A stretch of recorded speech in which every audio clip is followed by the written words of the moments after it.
Sarah had the best results on her team. Her manager even called her indispensable. But when promotion time came around, they gave it to someone else. Not because they were smarter, not because they worked harder, but because they understood a few invisible rules Sarah didn't. This video is about those rules.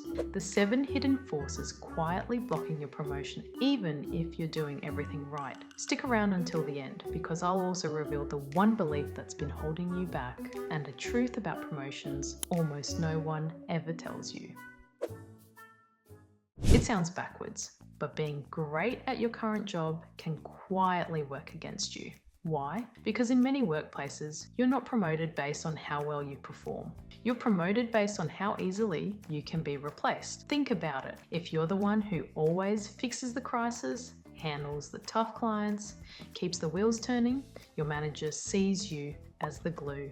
And glue doesn't get promoted, it gets kept exactly where it is. This is the replacement cost trap. Promoting you would mean training someone else, risking team performance. It's often seen as safer, even smarter, to leave you in place. You've become role captured, not because you're failing, but because you're so good at your current role, they can't imagine the team without you in it. And here's the sting. The better you are, the more indispensable you become, the less promotable you may look. Why? Because promotions aren't about value, they're about signaling. When someone is seen giving presentations, influencing across teams, shaping strategy, those are visible signals of leadership. When someone's quietly executing, even flawlessly, that's seen as fulfilling a function, not leading, not advancing. This is also where the Peter principle kicks in, the idea that people are promoted until they reach their level of incompetence. So, managers may hesitate to promote you, not because you're not ready, but because they fear losing the certainty of your current output. So, what's the fix? You don't stop being excellent. You start being visible in new ways. Start shaping decisions instead of just implementing them. Share your ideas publicly. Be seen connecting dots, not just checking boxes. Because being great at your job might earn you respect, but it won't earn you a promotion unless you also reframe your identity. So if you're being quietly punished for being great at your job, don't assume it's about your skills. It might be about something else entirely, how you're being perceived. Because in most workplaces, the currency isn't just competence, it's signaling. And chances are, you're sending all the wrong signals without even realizing it. Let's break that down.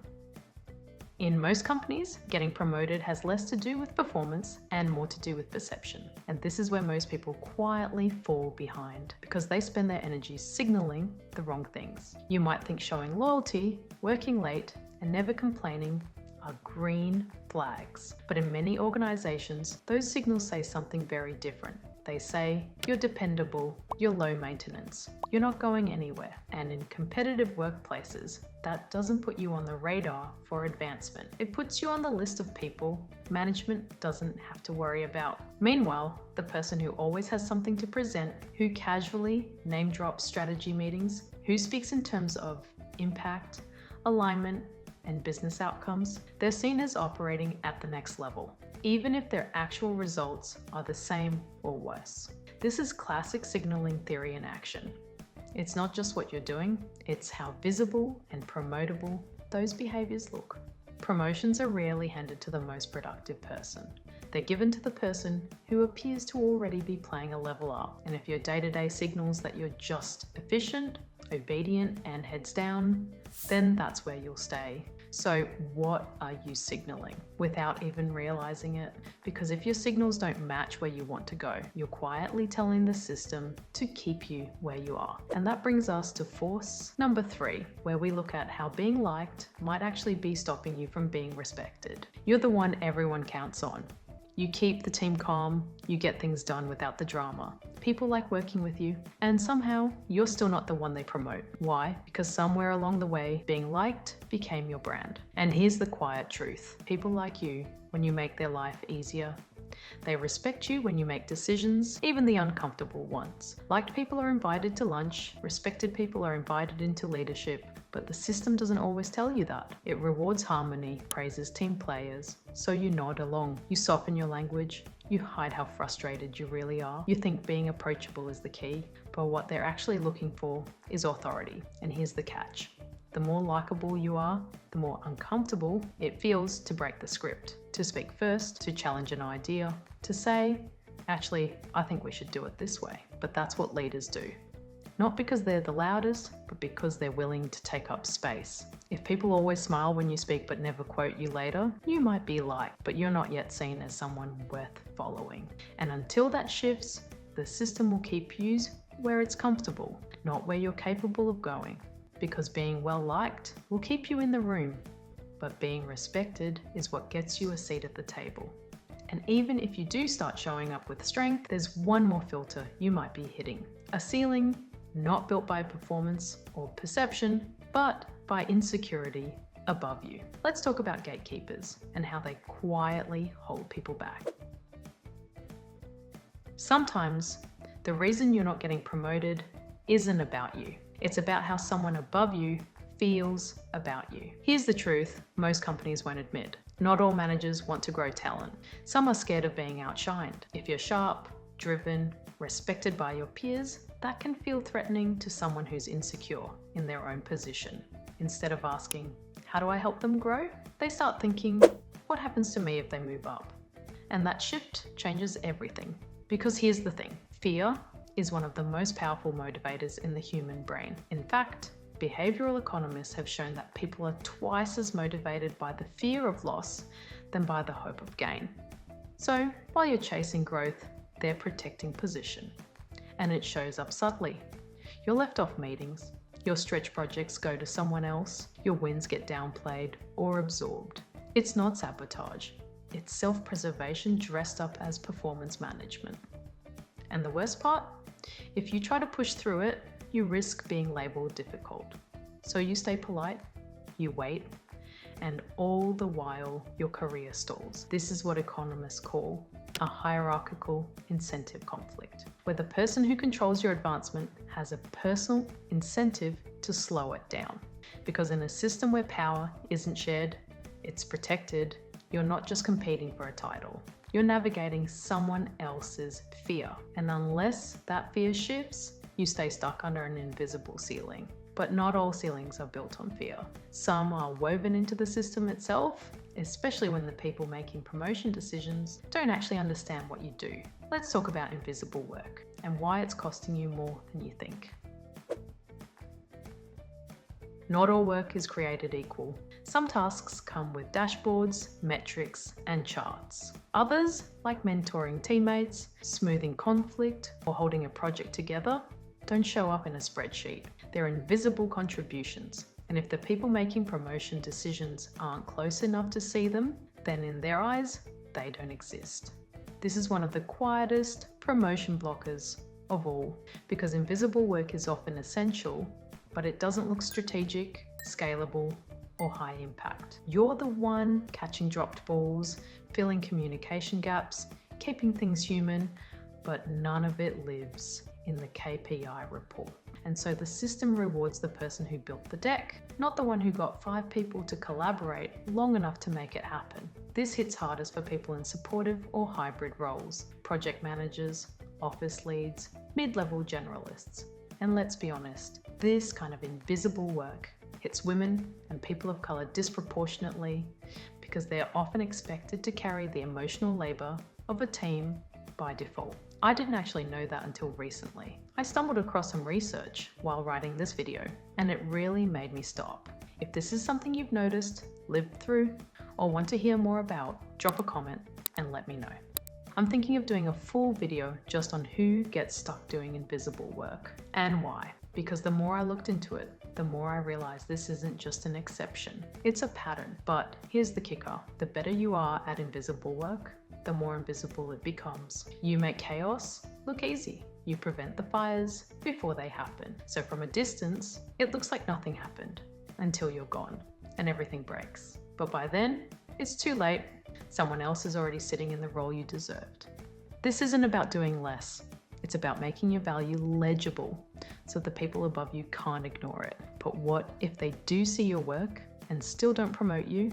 Then it might not be about your output at all. It might be about how you see yourself. Let's talk about identity and the silent stories that shape how high you think you're allowed to go.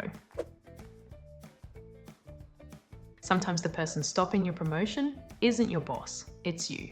Not because you're lazy, not because you don't want it, but because somewhere along the way, you internalize a ceiling. Maybe you grew up in a family where no one had corporate jobs, or you were told to be grateful just to be employed, or that ambition was selfish, or that leadership was for other people. Whatever the story was, it stuck. And now, without realizing it, you hesitate to speak up.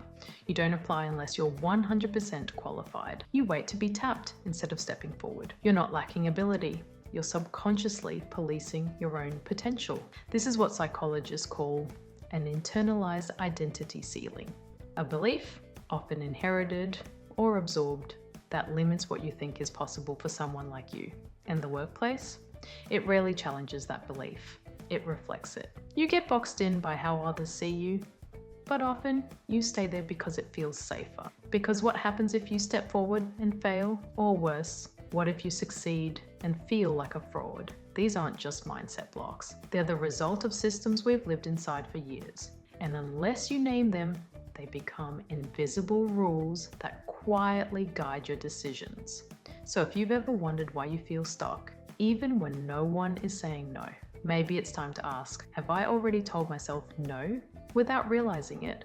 But even if you do believe in yourself, even if you've broken through that internal ceiling, there's one more force that could still be holding you back. A structural trap built right into how companies define success. Let's talk about promotions that are designed to go to people who've already had them. You've done the work, you've grown, you've proved yourself, but when the promotion list comes out, it's someone else, again. And here's the quiet pattern behind that. Promotions are often given to people who've already had them. Not necessarily because they're more capable, but because they're seen as a lower risk. Managers and executives often fall into experience bias. They trust someone who's already held the title. They've done this before. They know how the politics work. They'll need less hand-holding. So instead of asking, who's ready to grow? They ask, who's done this already? And if your resume doesn't match their template, you're passed over.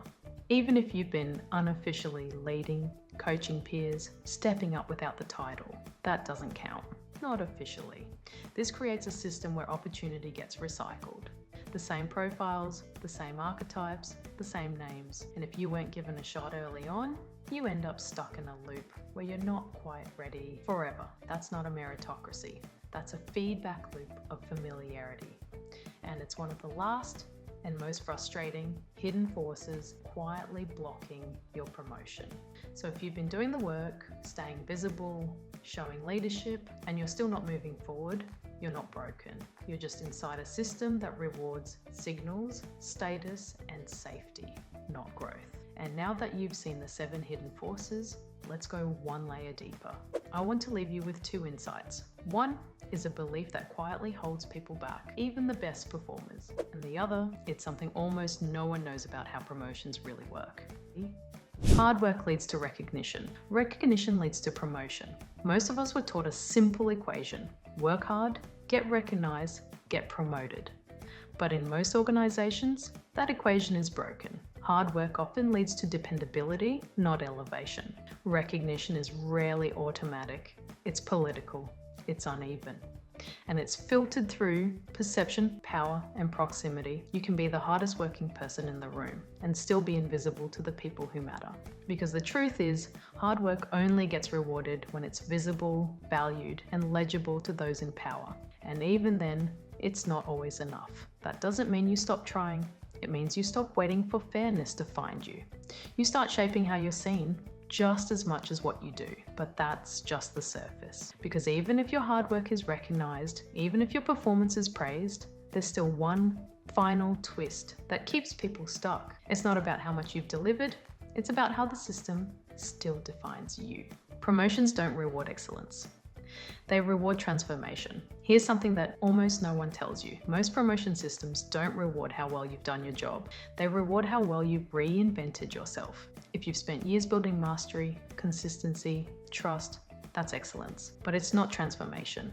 And most promotions, especially into leadership, are given not to the best performer, but to the person who looks like they've already become something new. Someone who now speaks the language of scale, strategy, risk, someone who's not just delivering outcomes, but reframing problems. The frustrating part, you might already be that person. You've grown, you've evolved. You see the bigger picture, but if the people around you still define you by your old role or your past title, then they won't see your transformation. They'll just see familiarity. And familiarity rarely gets promoted. That's what almost no one realizes. You're not just proving you can do more, you're proving you're someone else now, someone the system has to reclassify. Promotions aren't just about ticking boxes, they're about navigating hidden forces. Now that you can see them, you're no longer playing blind. Let me know in the comments which of these hit the hardest, and what would you want me to break down next? Because I promise, we're just getting started. The system doesn't fix itself, but the more we understand it, the better we get at moving through it. Stay sharp, stay curious. Decode the system, play your own game, subscribe to stay across new hidden content around the world, and comment what you'd like to see broken down. I'll see you in the next one.